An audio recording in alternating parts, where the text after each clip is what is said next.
Something incredible in the world of commercial aviation is scheduled to happen before the end of this decade. Throughout most of our lives, we've generally accepted that supersonic passenger flight was a brief, glamorous experiment that ended for good back in 2003, and that no airline would ever again fly paying customers faster than the speed of sound. And yet, for more than 2 decades now, multiple companies and even a government space agency have been quietly working to prove that assumption wrong. The major reason supersonic passenger flight disappeared wasn't a lack of demand or technology, but a single regulatory decision made back in 1973. That year, the United States Federal Aviation Administration banned commercial aircraft from flying faster than sound anywhere over land within the country. After years of complaints about sonic booms from military test flights rattling windows and shaking homes across the country, this rule, still on the books today, meant that any future supersonic airliner could only ever fly at full speed over open ocean, slashing its usefulness down to a small handful of transoceanic routes. Reversing a rule like that, one written into federal law for more than 50 years, has long been considered one of the true holy grails of the aviation industry and one of the final frontiers left for commercial air travel to reclaim. Concorde, the only supersonic airliner to ever enter regular commercial service, proved between 1976 and 2003 that flying passengers faster than sound was possible, cutting the New York to London flight time down to under 3.5 hours instead of the usual 7. But Concorde only ever operated a tiny handful of profitable ocean crossing routes, was devastatingly expensive to fly, and was permanently retired after a fatal 2000 crash outside Paris accelerated the financial pressures already working against it. The trick was always going to be finding a way to build a new supersonic jet that could fly quietly enough over land to finally get that 1973 ban lifted, which, until recently, had remained just out of reach technologically, but not for much longer, because within the next several years, boom, Supersonic is expected to introduce the Overture, the first all-new supersonic airliner since Concorde, and the first ever designed from day one to eventually fly over land as well as over water. It will be the culmination of nearly 2 decades of relentless engineering work by multiple organizations working in parallel, at the end of a 26-year gap in supersonic passenger travel that has left an entire generation of flyers never once boarding a plane faster than sound. It is poised to completely reshape long-haul air travel between major cities on opposite sides of an ocean.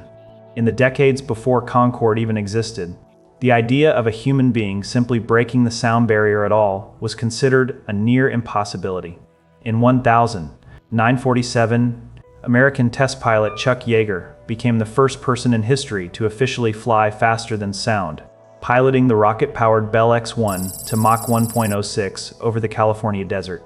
a feat that had killed or seriously injured several pilots who attempted it before him. It took another 22 years before French and British engineers unveiled Concorde in 1969, a joint venture aircraft capable of cruising at more than twice the speed of sound at Mach 2.04, carrying up to 128 passengers across the Atlantic. By 1976,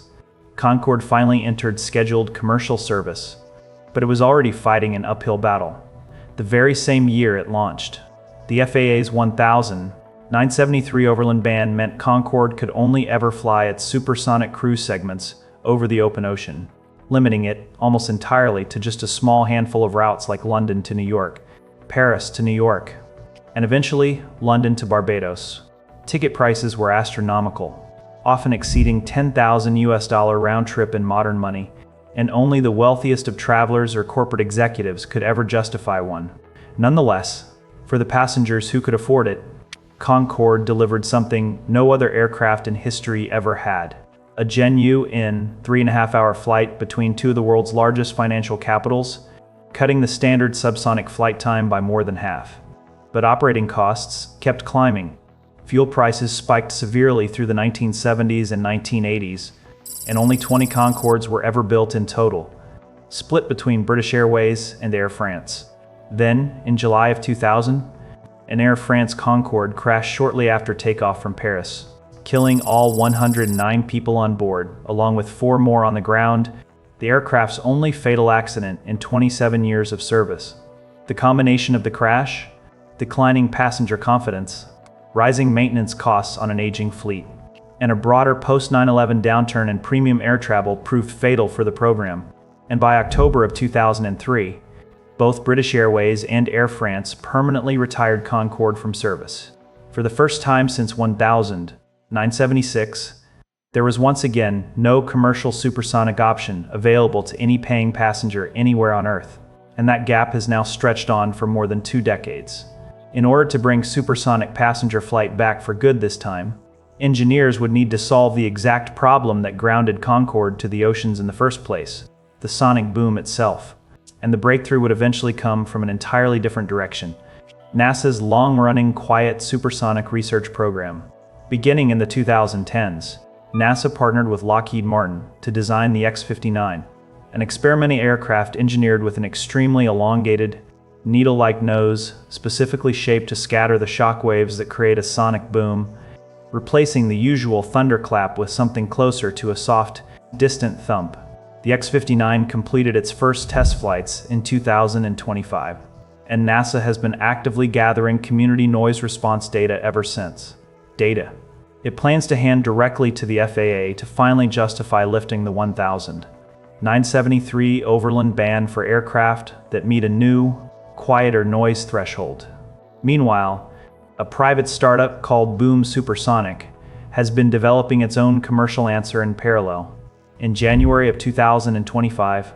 Boom's 1/3 scale demonstrator jet, the XB-1, became the first independently developed aircraft in history to break the sound barrier, and the first civilian supersonic jet to fly since Concorde's retirement 22 years earlier. Boom's full-size airliner, the Overture, is designed to carry up to 80 passengers at speeds of roughly Mach 1.7 over water, translating to a projected New York to London flight time of about 4.5 hours, instead of Concorde's 3.5, but with dramatically lower operating costs thanks to modern, lightweight composite materials and more efficient engines. Unfortunately, turning any ambitious aircraft program into certified reality has never come without setbacks. Boom's original in-house engine program was scrapped and replaced with a new joint venture engine called Symphony after early testing revealed it couldn't meet performance targets, pushing back the timeline by roughly 2 years. Airlines including United, American, and Japan Airlines have already placed preliminary orders for more than 130 Overture aircraft combined,